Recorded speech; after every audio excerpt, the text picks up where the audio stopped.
Welcome to Electrodynamics BSC Main Physics, Semester 3, 53rd lecture. And today we begin our last chapter, that is AC, alternating current, AC circuits. That is Unit 7. And before going into that chapter, we see three problems from our previous chapter, LCR circuit, growth and decay. There are three important problems, and that we do first, and thereafter we pass on to AC. So these are the problems. The first problem, LCR circuit problem, the growth and decay of current in LCR circuit problem, and this is a very important problem. I shall read the first problem. Find whether the discharge of a capacitor through a circuit containing the following elements connected in series is oscillatory or not. C is equal to 0.1 mu of L is equal to 10 mH millihenry, R is 200 ohm. If the circuit is oscillatory, determine the frequency. Once again, we can read. Find whether the discharge of a capacitor through a circuit containing the following elements connected in series is oscillatory or not. C is equal to 0.1 mu of L is equal to 10 mH, C is 200 ohm. If the circuit is oscillatory, determine the frequency. അപ്പോൾ ഇത്രയും question സാധാരണ നമ്മൾ ചോദിക്കുമ്പോൾ കാണുന്നൊരു കാര്യമുണ്ട്, is the circuit oscillatory എന്ന് ചോദ്യമുണ്ട്. Find whether the circuit is oscillatory not. മിക്കവാറും ഇത് ഓസിലേറ്ററി പ്രോബ്ലം ആയിരിക്കും. ഓസിലേറ്ററി സർക്യൂട്ടിൻ്റെ പ്രോബ്ലം ആണ് ഇങ്ങനെ ചോദിക്കുന്നത്. അപ്പോൾ ഉത്തരം യെസ് തന്നെ, സർക്യൂട്ട് ഈസ് ഓസിലേറ്ററി എന്ന് തന്നെ ഉത്തരം. ഇനി അപൂർവമായിട്ടേ നോൺ ഓസിലേറ്ററി വരുള്ളൂ. മിക്കവാറും ഓസിലേറ്ററി ആയിരിക്കും ആ ക്വസ്റ്റിൻ്റെ ഉത്തരമായിട്ട് വരുന്നത് നിങ്ങൾ ഓർത്തുകൊള്ളുക. അപ്പോൾ അതിൻ്റെ കണ്ടീഷൻ പറയാം. ഫോർ ഓസിലേഷൻ ദ കണ്ടീഷൻ നമ്മൾ പഠിച്ചാണ് കണ്ടീഷൻ നേരത്തെ. B square less than K square, that is R square by 4l² less than 1/LC. So what we need is, we have to calculate r square by 4l² and 1/LC and compare it. That's a method. And if this condition is obeyed, we can say the circuit is oscillatory. So we can calculate r square by 4l² first. R square by 4l² is equal to, r is 200. 200 square by 4 into L 10 mH. 10 into 10 raised to minus 3. 10 into 10 raised to minus 3 square. That is equal to 10 raised to 8. We get 10 raised to 8. Now we calculate 1/LC. 1 by 10 into 10 raised to minus 3 L. And C is 0.1 microfarad. 0.1 into 10 raised to minus 6. That we get as 10 raised to 9 plus 9. Evidently 10 raised to 8 less than 10 raised to 9. 10 raised to 8, 10 raised to 9 കുറവാണല്ലോ. That is r square by 4l² less than 1/LC. So we can say that is r square by 4l² less than 1/LC. That is the circuit is oscillatory. So we can find the natural frequency of oscillation. F is equal to root 1/LC minus r square by 4l² by 2pi. That you know. If r is not negligible, here r is not negligible. R is 200 ohm. So we cannot neglect it. So putting the r value, we write frequency as root of 1/LC minus r square by 4l² all by 2pi. That is equal to 10 raised to 9 minus 10 raised to 8 by 2pi. 10 raised to 9 minus 10 raised to 8. It is 9 into 10 raised to 8 root. ഈ 10/9 നിന്ന് 10/8 കുറക്കാൻ അറിയാമല്ലോ. കുറക്കുമ്പോൾ 9 into 10/8 കിട്ടുന്നത്. എങ്ങനെയാണെന്ന് കുറക്കണം എന്നറിയാമോ? ഈ 10/9 നിന്ന് 10/8 കുറക്കണമെങ്കിൽ നമ്മൾ 10/8 കോൺ ഫാക്ടർ എടുക്കണം. കോൺ ഫാക്ടർ എടുക്കുമ്പോൾ ബ്രാക്കറ്റിനകത്ത് 10 - 1 എന്നാണ് കിട്ടുന്നത്. To subtract 10 raised to 8 from 10 raised to 9, we have to take 10 raised to 8 as common factor. So we get 10 raised to 8 into 10 minus 1. That is 9. 9 into 10 raised to 8. That is a method of subtracting. by 2 pi. That is 3 into 10 raised to 4 by 2 pi. The answer is 4777 Hertz. So circuit is oscillatory. The frequency is 4777 Hertz. Now we can see a very similar problem. Find whether the discharge of a capacitor through a circuit containing C is equal to 1 mu of L is equal to 0.2 Henry, R equal to 800 ohm is oscillatory or not. If the circuit is oscillatory, determine the frequency. ഇവിടെയും circuit oscillatory ആണോ എന്നാണ് ചോദ്യം. മിക്കവാറും ഉത്തരം എന്തായിരിക്കും? Oscillatory എന്നായിരിക്കും. For oscillation, the condition is B square less than K square, that is R square by 4L square less than 1 by LC. We initially find R square by 4L square, that is 800 square by 8 into 0.2 Henry, 0.2 square, that is 4 into 10 raised to 6 is the value. 4 into 10 raised to plus 6 is the value. Now we find 1 by LC. 1 by LC is 1 by 2 into 10 raised to minus 6, 5 into 10 raised to 6. Evidently, 4 into 10 raised to 6, 4 into 10 raised to 6 less than 5 into 10 raised to 6. That is B square less than K square. The circuit is oscillatory. Here also we get to oscillator circuit. Natural frequency of oscillation F is root 1 by LC minus R square by 4L square by 2 pi.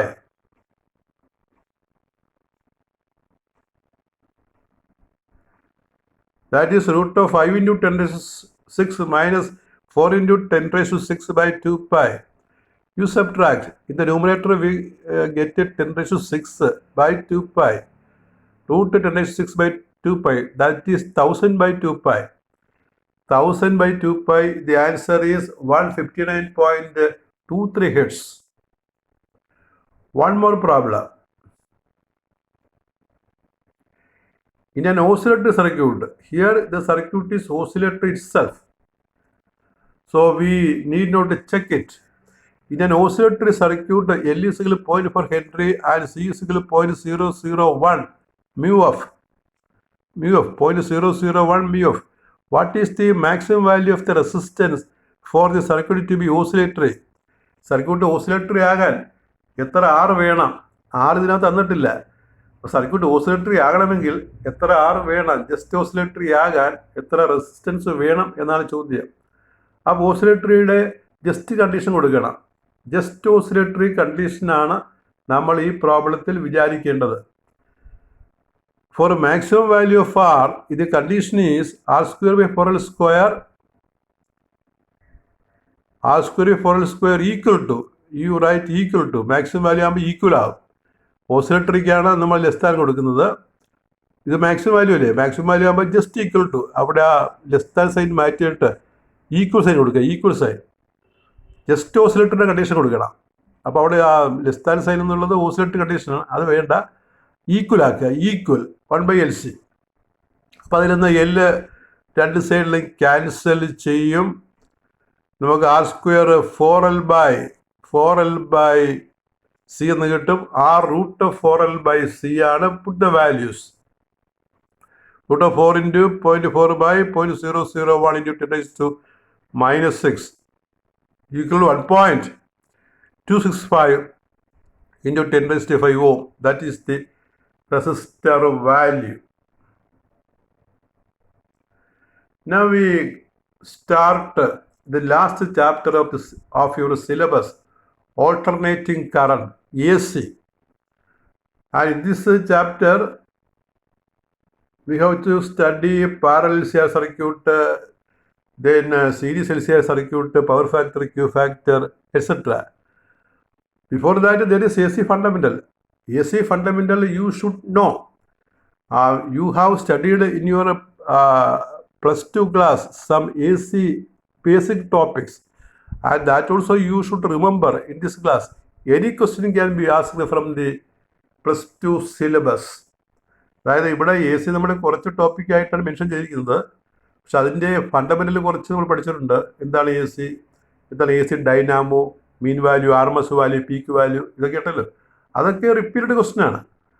അപ്പോൾ അത് എല്ലാം പിന്നെ ഈ +2 ക്ലാസ്സിലേക്ക് പോയി വായിക്കാൻ പ്രയാസമുള്ളതുകൊണ്ട് ഞാനിവിടെ കൊടുക്കുകയാണ് കുറച്ച്. അതെല്ലാം പഠിച്ചുകൊള്ളാം. ഏത് വേണമെങ്കിലും നമ്മൾ മുമ്പ് പഠിച്ചിട്ടുള്ള പിന്നെ ഏത് കാര്യങ്ങളും ഇവിടെ ചോദിക്കാവുന്നതാണ്. ഇവിടെ സിലബസിൽ പറയുന്നത് മാത്രമല്ല, അതിനു മുമ്പ് നമ്മൾ ചെറിയ ക്ലാസ്സുകളിൽ +2 പഠിച്ചിട്ടുള്ള ചോദ്യങ്ങൾ ഇവിടെ ആവർത്തിക്കും. അതുകൊണ്ട് കുറച്ച് ചോദ്യങ്ങൾ ഞാനിവിടെ റിപ്പീറ്റ് ചെയ്യുന്നുണ്ട്. എല്ലാം പഠിക്കണം, ഏത് വേണമെങ്കിലും ചോദിക്കാം. അങ്ങനെ ചോദിച്ചാണ് എപ്പോഴും കാണുന്നത്.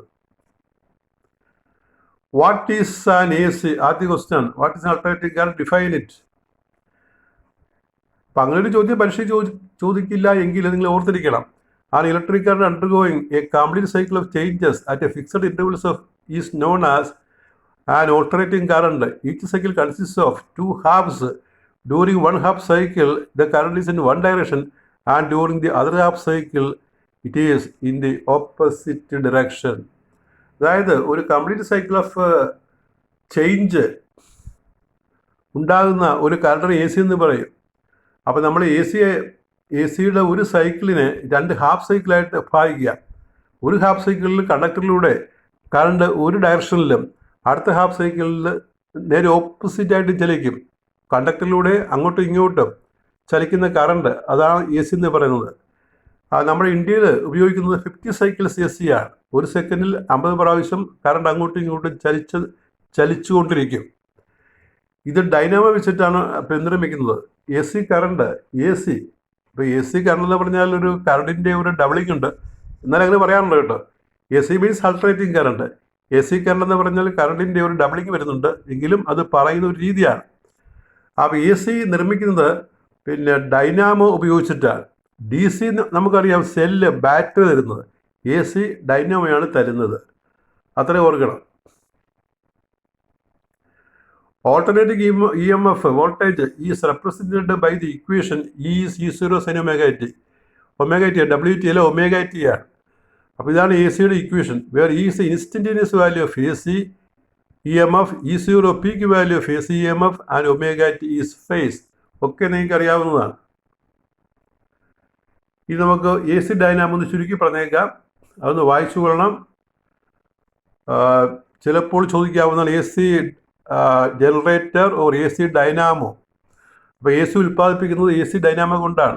EMF induced in a coil rotating in a magnetic field, അതാണ് അതിൻ്റെ തിയറി പാർട്ടായിട്ട് വരുന്നത്. AC generator is a device to convert mechanical energy into electrical energy.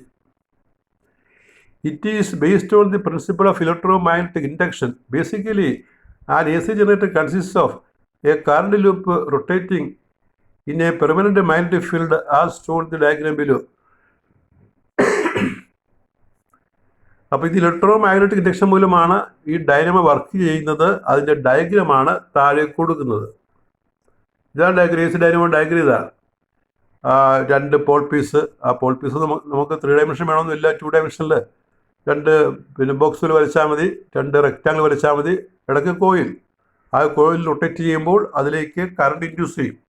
അതിൻ്റെ ഒരു സിംബോളിക് റെപ്രസെൻറ്റേഷനാണ് സൈഡിൽ കൊടുത്തിരിക്കുന്നത്. കോയിൽ റൊട്ടേറ്റ് ചെയ്യുന്നത് കാണിക്കുന്നത് ഒരു തീറ്റ ആംഗിളോടെ കാണിച്ചിട്ടുണ്ട്. ആ കോയിലിലെ പ്ലെയിന് നോർമലാണ്. N എന്ന് പറയുന്നത്, B ആണ് ഫീൽഡ്. ആ ഫീൽഡ് മാഗ്നറ്റ് നിർമ്മിക്കുന്ന ഫീൽഡാണ് B പടത്തിൽ കാണിച്ചിരിക്കുന്നത്. ഡൈനാമോയുടെ പടം. ഇത് current loop or coil. Coil നമ്മൾ കറണ്ട് ലൂപ്പ് എന്ന് പറയും. ഇത് current loop or coil is rotate about an axis perpendicular to uniform magnetic field of strength B. At any instant, the normal to the coil makes an angle theta. You write a symbol theta. Symbol ആണ് theta with the direction of the field. The magnetic flux through the coil is given by,